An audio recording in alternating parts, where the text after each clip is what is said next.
Well, good afternoon and happy Thursday. Welcome to this week's edition of Offit Kurman's Remote Rundown. I'm Jim Ries, Director of Business Development at Offit Kurman, and each week I'm joined with labor and employment attorneys Russell Berger, Sarah Sawyer, and Veronica Yu for a conversation about the latest and most relevant employment issues related to COVID-19 and advice for owners and employers on how to best deal with these issues. So lots of development since last week. Veronica, why don't you kick us off for today's discussion? Thanks, Jim. So everyone here in Maryland, as you know, we've been steadily in phase 2 since about mid-June with certain reopenings, and that there's been somewhat of a new normal here. But this week there's been a lot of discussion about rolling back some of those reopening measures as Maryland's seen a slight increase in the number of positive cases in Maryland.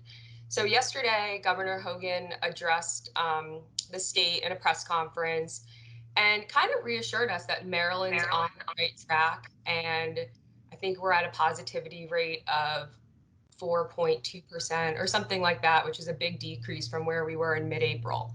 So there is some hope there. And he, really recommended continuing to wear a face mask. Like, number one, that's so important. And we're going to be seeing that, I think, for some time to come. And his catch line was no shirt, no shoes, no mask, no service. So that was heavily stressed. He's also advising people from traveling to the hotspot states, encouraging employers to allow telework where possible and let people work from home if they can do that, to reduce the use of public transportation, practice social distancing and things like that. So all of those, restrictions are still in place and employers should keep enforcing them.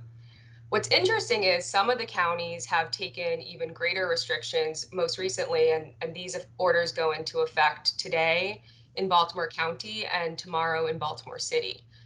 In Baltimore City, they're suspending indoor dining and requiring face masks for anyone over 2 years old, where 6 feet distance can't be maintained. So that would be outside and inside.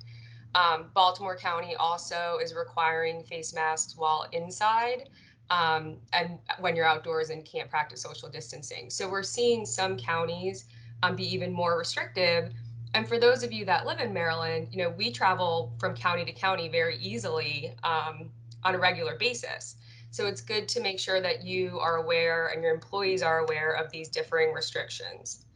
Along the lines with that messaging, we talked about last week about the tri-state, travel restrictions with mandatory quarantine. And just this week, Maryland was added to the list. And I think the list is now up to 40 states. So it's more likely that you're on that list than not. And there's been some fluctuation. I think Delaware was on and then came off, and Maryland wasn't on at first, and now we're on that list. So I think being aware of that situation is important, and monitoring the different locations that you do have employees working in, because we have a lot of clients that have employees in other jurisdictions. So I think it's important to recognize the fact that rollbacks on reopening are very possible, and come up with contingency plans, plan for varying difference of your business being impacted by these rollbacks and what you can do to try to protect against that. Yeah, and the interesting thing that I think is going to be a real challenge for employers, probably everywhere, certainly across the state of Maryland, is there's just a lot of different rules now that they're going to have to comply with. So, if you, have employees in Baltimore City and Baltimore County, you've got different rules than you do in Howard County or Anne Arundel County, which I also saw is going to have, a modified restriction put in place with respect to indoor dining and apparently late night rules related to bars. So, everywhere is kind of coming up with their own rules, and we see at the state level too. So in Maryland, we don't have, mandatory telework, but if you cross over the line into Pennsylvania, you do.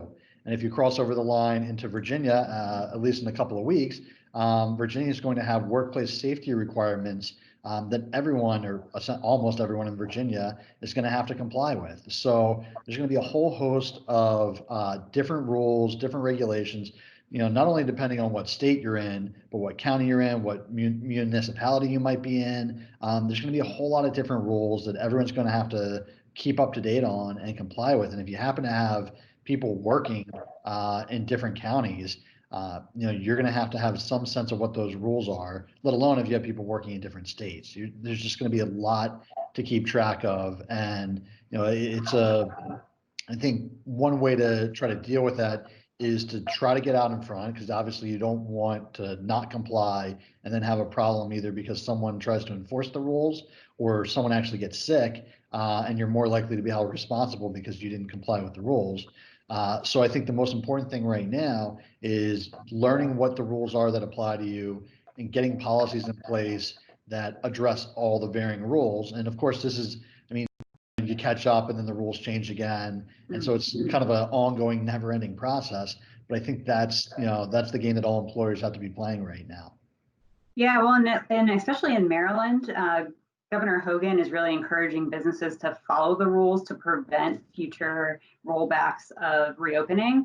So I know, I'm a big Orange Theory enthusiast. It's a fitness class that I like to attend, and they have reopened since the phased reopening, and they've got locations, joint locations between Baltimore City and Baltimore County, and so they are doing a lot to try to keep risks down, limit exposure so that they don't have to reclose. And Governor Hogan, I believe it was last week at this point, did put out a message to restaurants in particular saying, most people are complying. I don't want to punish the businesses that are complying, but for those who aren't, that's going to be an issue. That's what's going to lead to us having to roll back our reopening and put more stringent procedures in place is if people don't follow the rules, if consumers don't follow the rules. And so part of it is the business knowing what the rules are and enforcing them with their employees, but also knowing that their consumer base, if you're customer facing, for example, making sure that your customers are following the rules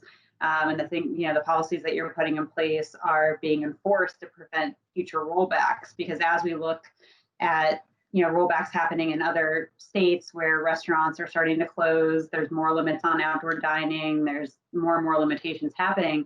Really trying to avoid that here and avoid, future layoffs or closures or things like that. So, it's important both on a legal protect yourself standpoint and also just from a practical standpoint of it's in everyone's interest that we try to keep these businesses open.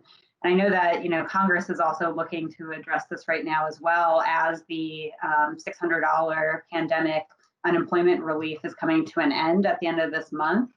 So that's something that, we're starting to see there's still some unemployment issues. There may be future unemployment issues and layoffs. And so we may be looking at that again. The Department of Labor just came out with some additional guidance on allowing, employees being able to potentially reject work that is unsafe for them due to COVID-19. And so, we're still seeing a lot of new potential regulation, new guidance, new things in that respect, as well as we're kind of in this limbo area where we've reopened and some things are starting to reclose and different things. So it's really now more than ever important to pay attention to all of these changes. Hey, what is your sort of collective advice to employers with the one thing that's predictable, which is change, but as these as the guidelines change, as the positive tests change, and I think the standard is around 5%, but as these counties or cities or states start dipping, but back below 5% and then up above 5%, what should an employer do with these, to prepare for these changes every couple of weeks? Well, my answer is expect there to be more regulations and be prepared if that happens. So I think that partly entails having a long-term remote work plan. I mean, obviously we know all businesses can't operate remotely in full or in part, but as much as possible to expect to be working remotely for months and months and months from now.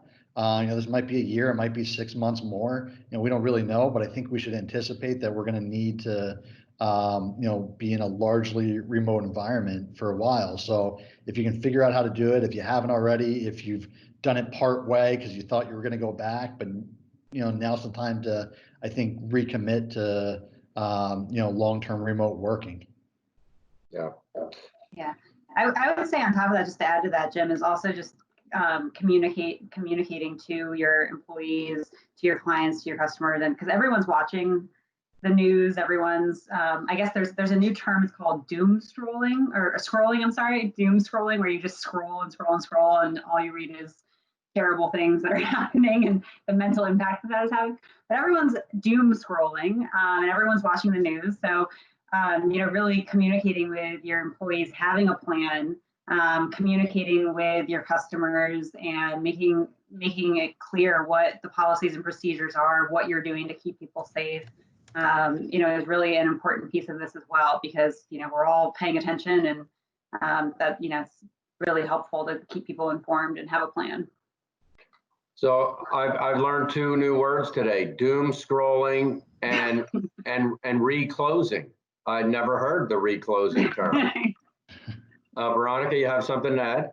Yeah, I mean, I think to answer your question very literally, and will bring me kind of to our takeaway, at least my takeaway for the day, is there's a lot of information out there. Like, you can be on the CDC's website for, hours at a time trying to understand everything. Governor Hogan's website from the federal level. So to the extent that you can have members of your team kind of responsible for one area of updates, and really strategize on what are you going to do next in order to plan. I know in October we have some new employment laws coming out. One of them is a mini WARN Act, which requires 60 days advance notice of written notification for layoffs, for mass layoffs. And with things changing and kind of in flux, like, you have to be able to plan for that. So I think if you have like a couple of people helping soak in all of the information that's out there, then it's a good start to kind of tackle these changes. Russell, takeaway for today? Yeah, I would echo that, and I'd also say, make sure you have a reliable source for this information, because it's changing fast and furious. I mean, like I said, if you're in Pennsylvania, if you're an employer in Pennsylvania, there's an order that now says, unless it's not possible, you're supposed to telework in whole or in part.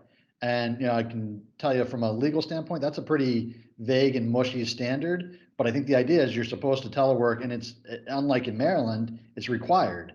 And then you look at Virginia, where there's going to be a whole host of other regulations about how you're supposed to conduct a safe workplace. So, I think it's likely, or certainly possible, that we could see some of that in Maryland, especially as the pandemic drags on, or hopefully not. But if things get worse, we're going to have to tighten up again, or to use the word of the day, reclose. So I think we want to be prepared for that, and anticipate, we could look, it could end up like Pennsylvania, it could end up like Virginia, it could be something entirely different. But when these things happen, know where you're going to go to get guidance on what you need to do to be in compliance. Yeah, I would echo all those things, and then also kind of in the vein of remote work, because we did talk about that a lot today, and I think that more and more companies, as things are going in this direction, and as things are more in flux, will adapt more remote work long-term policies, and may start to shift to that completely or somewhat long-term.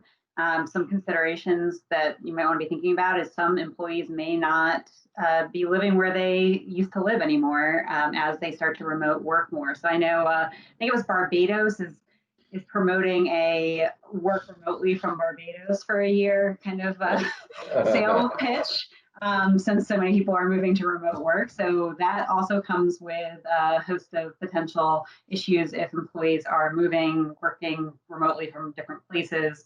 So that is something to be considering as well as we move into this remote environment. I know they're seeing a lot of that in New York City, a lot of employees moving out of New York City now that they can remote work and they don't have to pay those large prices for those small apartments. So something to consider as well.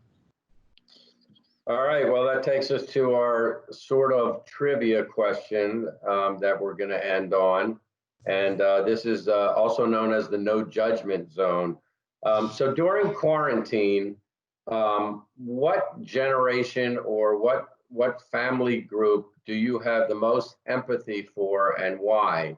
And the groups to consider are your young children, like Russell has his 4-year-old. Do you feel most empathy for her? Do you feel most empathy for a high school senior, a college student who's thinking about whether they're going back to college or not and what that's going to be like? Is it for parents of toddlers who are presumably both working from home and have toddlers who are not going to daycare because daycare is not open? Or is it even the grandparents who are in typically a high risk age group anyhow and are trying to figure out whether they can see their kids and their grandkids who are, if grandkids are in childcare, what does all this mean? So who do you have the greatest empathy for and why? We'll start with Sarah. Okay.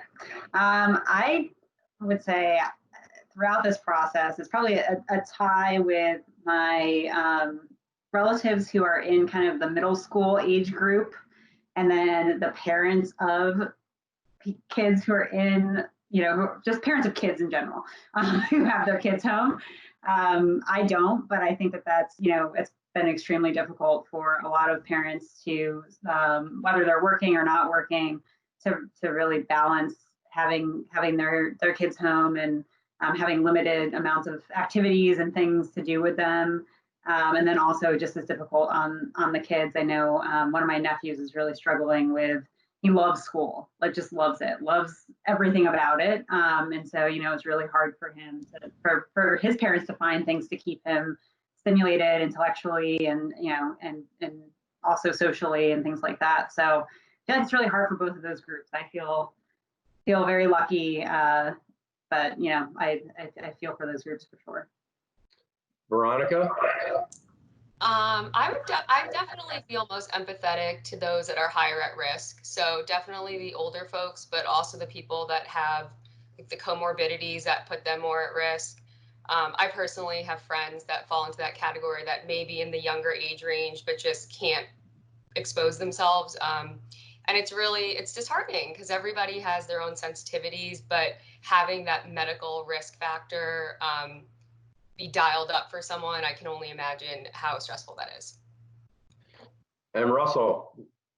Yeah, Sarah, I'm going to hard disagree with you on middle schoolers. I mean, that's just a dark, awkward phase for any kid. I wouldn't mind spending 7th grade at home if I had to do it. But no, and Jim, I certainly have a little bit of empathy for the grandparents that can't hug and play games with their grandkids. But that being said, I think a lot of my empathy during this goes directly to my wife, who's running a business, parenting, putting up with me being busy, all while very pregnant in extreme heat right now. So that's where I'm targeting my empathy at the moment. As it should be, Russell. That's right. Well, all good answers. Thank you for your time today, and we'll see you next week for next week's edition of Remote Rundown. Thank you, everybody. Thanks. Thanks, Jim.